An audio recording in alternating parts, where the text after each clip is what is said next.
Son las 7 de la mañana con 7 minutos.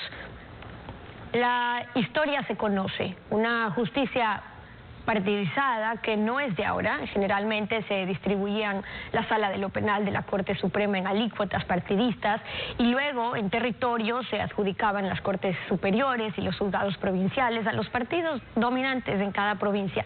Y así se hizo en los congresos respectivos con varios gobiernos, hasta que Rafael Correa llegó, anunció una metida de mano a la justicia, cambió la Constitución, la ley, nombró jueces, construyó edificios y se proclamó jefe de todos los jefes de las funciones del Estado. El actual Consejo de la Judicatura está en un camino a nombrar una nueva Corte, pero están pendientes cambios en la Constitución, en las leyes, en lo judicial y penal. María del Carmen Maldonado, presidenta del Consejo de la Judicatura, bienvenida a Contacto Directo. Stephanie, buenos días, muchas gracias por la invitación y buenos días a todos quienes nos miran y nos escuchan. Buenos días. La Judicatura. Buenos días también. Permítame empezar preguntándole directamente. El expresidente Gustavo Noboa, con quien vamos a hablar más adelante, insinuó públicamente una injerencia partidista en la decisión del presidente de la Corte del Guayas, Alfonso Ordeñana, a favor del prefecto Carlos Luis Morales. ¿Cuál es el fundamento legal del proceso disciplinario que ha anunciado ya el Consejo de la Judicatura contra el juez? Gracias, Stephanie. Este Consejo de la Judicatura no le va a meter la mano en la justicia, porque de lo contrario nada habríamos aprendido de la historia, Stephanie. Y por eso quiero ser enfática, nosotros estamos recuperando la naturaleza del órgano de gobierno, de vigilancia y disciplina. Y por lo tanto, hemos abierto un expediente disciplinario, un sumario administrativo, en un caso por un retardo injustificado aparente, presunto, en virtud de una denuncia, en la tramitación de una garantía jurisdiccional. Adicionalmente, también hemos abierto una investigación en contra del presidente de la Corte Provincial del Guayas respecto a poder encontrar ciertas incorrecciones en el ámbito disciplinario también dentro de la tramitación de esta causa en contra del prefecto Carlos Luis Morales. Vale hacer una puntualización. Como órgano de gobierno, nosotros tenemos el control disciplinario de nuestros fiscales, nuestros defensores, nuestros jueces, incluso de abogados y notarios. Por lo tanto, somos inclaudicables en el control disciplinario y la muestra de ello es que durante el año 2019 hemos tenido más de 270 servidores sancionados, hemos despachado más de 500 expedientes y hemos destituido más de 80 servidores entre fiscales, defensores, jueces y servidores administrativos.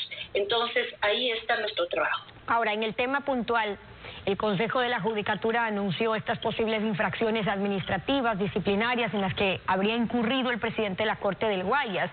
Prefirió otorgar medidas sustitutivas, no una prisión preventiva, sino el grillete electrónico, y eso ya se conoce, pero ¿qué es lo que se va a analizar en el Consejo entonces?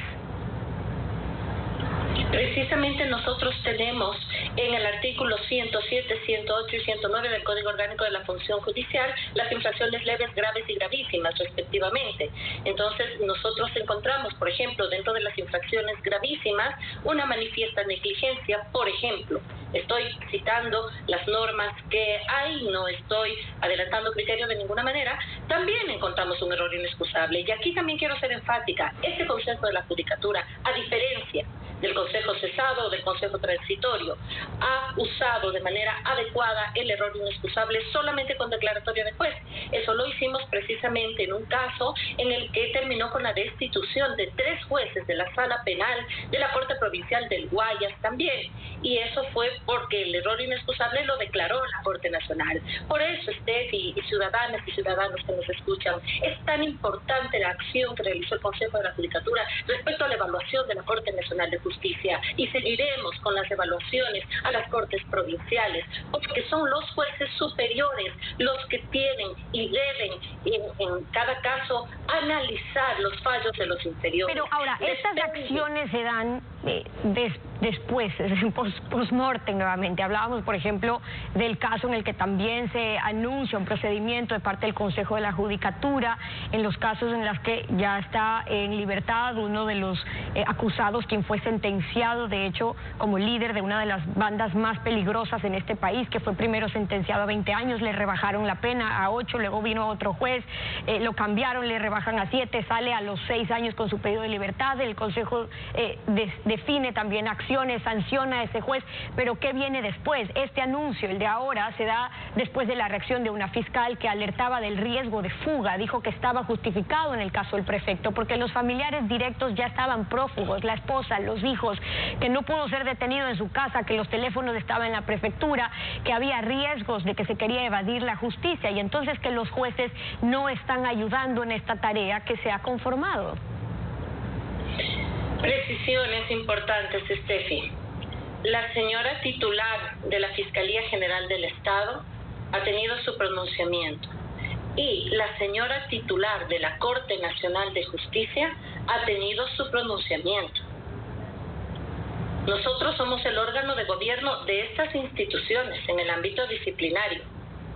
En el ámbito jurisdiccional, ya el órgano y la titular, que son quienes representan a la función en el ámbito jurisdiccional, se han pronunciado. El Consejo de la Judicatura ha cumplido con lo que nos corresponde como órgano de gobierno. Steffi, nosotros destituimos al juez que rebajó la pena. Y no solamente eso, no nos hemos quedado solo en el ámbito disciplinario. Hemos presentado la denuncia ante la Fiscalía General del Estado en julio del 2019 por presunto prevaricato en contra del juez, y estamos esperando el trámite respectivo. Ahora, en cuanto a la preocupación ciudadana, es decir, se pueden dar las sanciones con los jueces, pero finalmente los resultados son ya cuando los hechos son consumados, cuando ya no los detienen, cuando ya están prófugos o cuando ya están en libertad. El análisis disciplinario del presidente de la Corte Provincial del Guayas surgió justamente a raíz de estas incorrecciones que han llegado a nuestro conocimiento. Primero, nosotros no podemos sancionar por las decisiones judiciales porque para eso están los jueces superiores. Es muy importante que los medios de comunicación orienten, como en efecto ustedes lo hacen, de manera adecuada el pensamiento ciudadano conforme al marco legal existente. En un Estado de Derecho, los jueces son responsables cada uno de sus actos. La jueza Benítez es responsable de sus actos. El juez Ordeñana es responsable de sus actos. El órgano administrativo no interfiere en las decisiones, sí sanciona, sí controla las incorrecciones administrativas. Y estas precisiones hay que hacerlas, porque no es que por la declaración de una persona o la declaración de otra persona el Consejo de la Judicatura ha actuado. Jamás hemos esperado eso, porque aquí no estamos sujetos a ningún vaivén político. No es por las declaraciones, pero es por ver las decisiones de los jueces. Y les está haciendo un llamado a los jueces para que asuman las responsabilidades en el marco de sus competencias, como por ejemplo, si bien cómo están utilizando las medidas sustitutivas, cómo están utilizando la medida cautelar de la prisión preventiva, que tiene que ser excepcional, sí, pero desde la excepcionalidad, les dice la Fiscalía, también hay parámetros que los operadores de justicia tienen que analizar al motivar sus fallos. ¿Y qué pasa cuando no están motivando correctamente sus fallos? Finalmente, el engranaje al que se refiere la fiscal es para que haya resultados para la ciudadanía. La fiscal ha organizado ahora una fuerza de tarea especial de fiscales nacionales y provinciales para reforzar las indagaciones de fiscalía contra este brote de corrupción que abusó de la pandemia en decenas también de gobiernos autónomos. ¿Debe la fiscalía coordinar esta fuerza de tarea también con la Corte Nacional? Necesariamente, Steffi. Lo que sucede es que aquí tenemos un sistema de justicia. Por ejemplo, para que la Fiscalía realice los allanamientos a domicilios, realice las detenciones de personas, realice las incautaciones de bienes, necesita de orden judicial. Es decir, lo que ha hecho la Fiscalía ha hecho por orden judicial. Esa misma coordinación es la que se requiere. será, por favor, será la Corte Nacional de Justicia la que a través de sus resoluciones regule ciertos aspectos de índole jurisdiccional hasta donde la Constitución y la ley le permita. No es el Consejo de la Judicatura. Nosotros somos órgano de gobierno y usted se ha referido a la metida de la mano de la justicia. ¿Queremos repetir eso? ¿Queremos que se sigan dictando sentencias en el Consejo de la Judicatura? O en los jueces, o los jueces, que son los llamados a administrar justicia. Esa diferencia es que hay que hacerla, y porque ese es el proceso de reinstitucionalización que queremos. Y nuestro primer eje es la lucha contra la corrupción, y lo hemos venido desarrollando desde nuestro primer día. Pero viendo los casos, viendo cómo se están detectando a vista y paciencia de la ciudadanía estos casos de corrupción en salud, en gobiernos autónomos, la institucionalidad y las formas la conocemos, pero es necesario en la práctica también una fuerza de tarea en la función judicial, reforzar la acción de jueces regionales, por ejemplo, con jueces nacionales. Exactamente, y ese es nuestro llamado a la Asamblea Nacional el día de hoy. Tenemos 3 peticiones en concreto que hacer a la Asamblea, así como la Fiscalía. Tiene unidades que pueden funcionar con alcance nacional. También se necesita, como órgano de gobierno que somos, que los jueces tengan esa misma posibilidad. Hemos pedido a la Asamblea Nacional, en estos debates que se están desarrollando para la reforma al Código Orgánico de la Función Judicial, que se concedan jueces en materia anticorrupción, ya que la materia está determinada por la ley, y que tengan ellos además la posibilidad de trabajar en un ámbito nacional o distrital, así como la ley le faculta a la Fiscalía, que la ley le faculte a los jueces.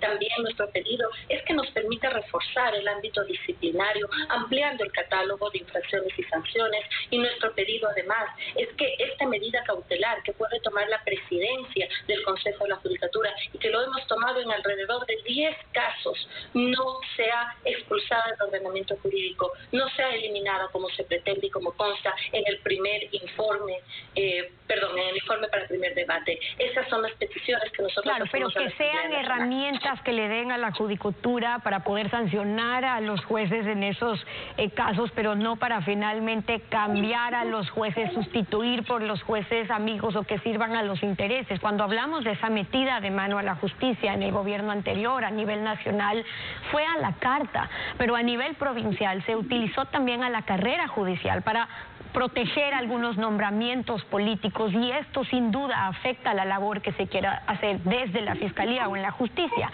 La próxima renovación de la Corte Nacional está tomando en cuenta este aspecto antecedente de nuestra historia que favoreció la impunidad también de caciques provinciales que ahora están en la mira de Fiscalía. El proceso de evaluación a la Corte Nacional que desarrollamos durante el año anterior tuvo como parámetros legitimidad y transparencia. Y debemos decir al país que hemos cumplido cabalmente con nuestro proceso de evaluación y tenemos una Corte Nacional independiente. El mismo proceso lo vamos a seguir haciendo en fases subsiguientes en cortes provinciales.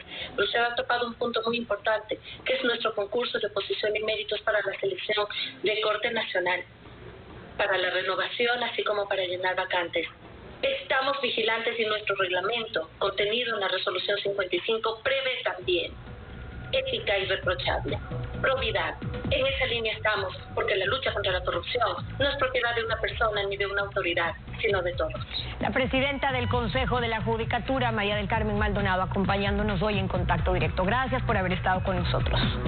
Muchísimas gracias. 7 de la mañana con 20 minutos. Vamos a una pausa.